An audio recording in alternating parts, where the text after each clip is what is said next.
Hi everyone, and welcome to our background screencast on Joseph Campbell's Hero's Journey Cycle. This is meant to complement the short video you read for today's class, and I'll be giving you some more information about each of the steps as well as some more examples to flesh out your understanding so that you'll be able to recognize the patterns in the stories and myths we read in this next unit.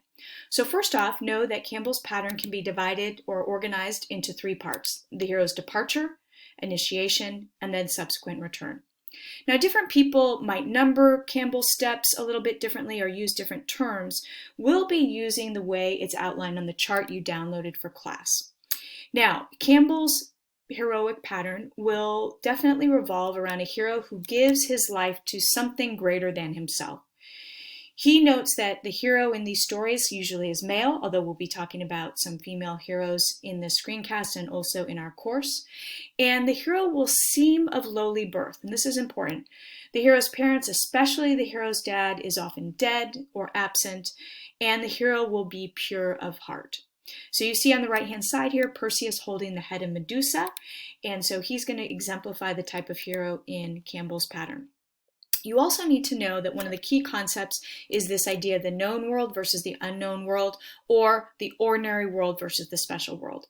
For example, in The Wizard of Oz, Dorothy needs to leave the known world of Kansas, and her adventure will take place in the unknown, mystical, magical world of Oz. As she says to her dog, "Toto, we're not in Kansas anymore." Now, the first part of the hero's journey involves the hero's departure, and the first step is the call to adventure, where the hero will start his journey. Often that call comes from a dream or a vision, or a person will visit the hero and call that individual to serve the community's needs. For instance, in Lord of the Ring, Gandalf recruits the hobbit Frodo to fight evil Sauron and save the world in Middle-earth. Now, often the hero might refuse this call.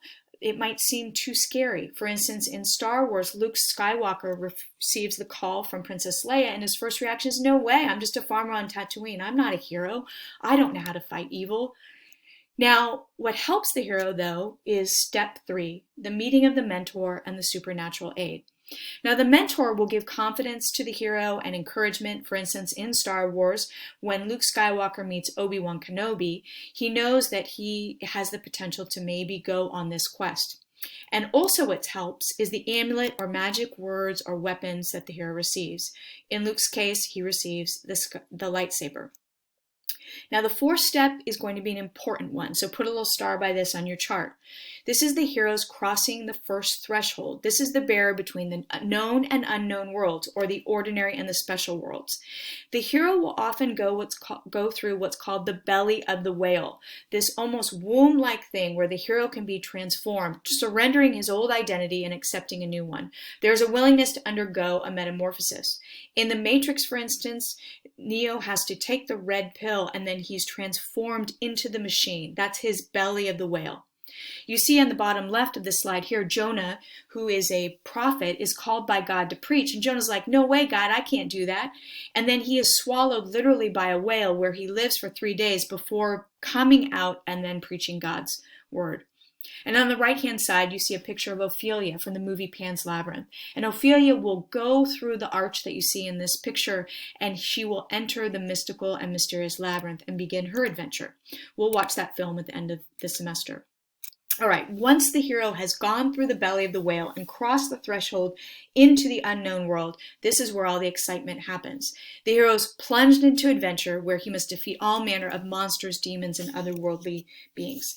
These are the tests, and they can be described as the road of trials. These are tests and ordeals, fights. For instance, Hercules defeats the Nemean lion. You see that? And in these road of trials, the hero will often meet allies and enemies.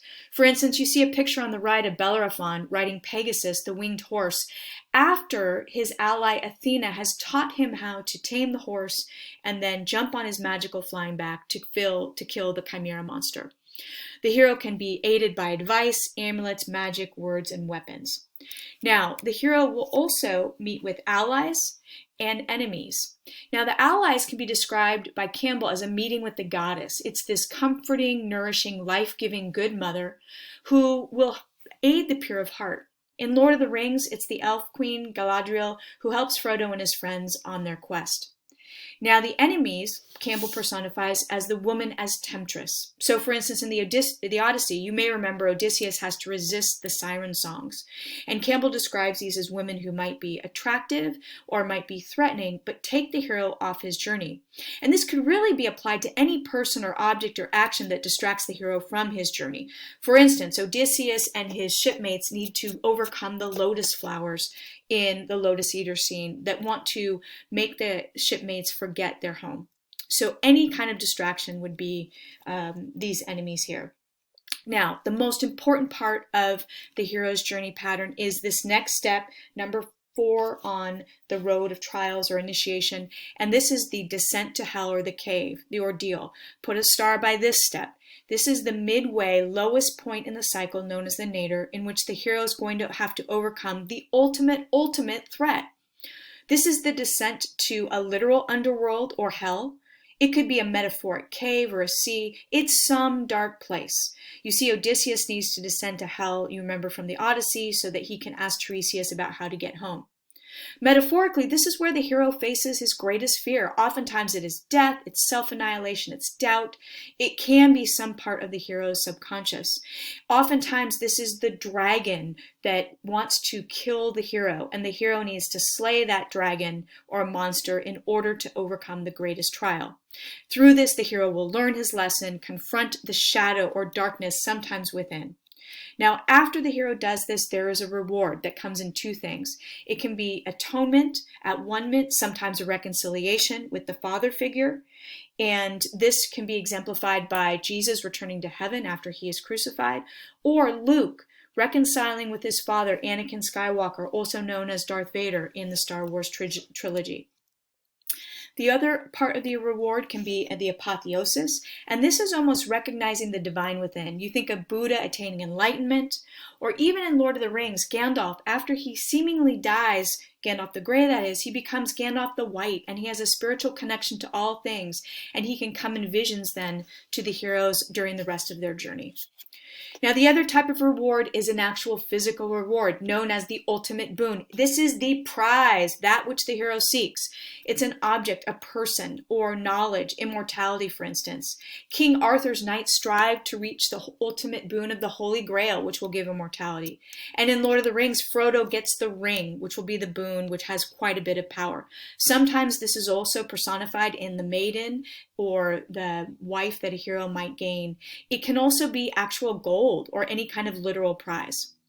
Now, once the hero has defeated the dark self or defeated the monster and gained the prize, he has to return back to the ordinary world. It's time to get back to reality. So sometimes there's the refusal of the return. The hero might want to stay in the unknown world. The challenges are fun. It can be difficult to transition back to normal. Or the hero may be too tired to go back or just not have the energy. In The Incredibles 2, you may remember that Elastigirl, at first, she doesn't want to go back to being a regular mom. She wants to stay being a superhero. Oftentimes, the hero is pursued during this time. So he's gained the treasure, the knowledge, the princess, the magic elixir, whatever that boon is, but the unknown world wants to stop him from leaving with this prize. And so the heroes say, let's get the hell out of here. For instance, Perseus will be pursued by Medusa's sisters, the other Gorgons, after he slays the monster. Now, there's the rescue from without and return crossing of the threshold. Sometimes the hero needs assistance. For instance, Dorothy needs the good witch Glinda to remind her, you just have to click your shoes and say there's no place like home. And after she says that, Dorothy's able to return back to her Auntie Em in Kansas and go back to the known world. And when that hero returns back to the known world, he or she is a changed person, free from fear and negative desires, able oftentimes to lead as a king, someone who has experienced great trauma, emerged from it victoriously, and able then to be a leader for the people around him. You see Odysseus' homecoming on the left, and then my favorite, Simba, after confronting the evil Scar, assumes his rightful place as a leader of the pride in The Lion King. Now, once one goes through the hero's journey, a new adventure may await, a new stage in life. Now, not every story will have every step, but the main ones here will appear in more movies, more stories, more narratives than you thought possible. In fact, you may think about how the hero's journey also applies to yourself. We'll be talking a little bit about that during the second half of our course as we go to the end of the semester. So hopefully this will help you identify and understand the steps in the hero's journey. Thanks.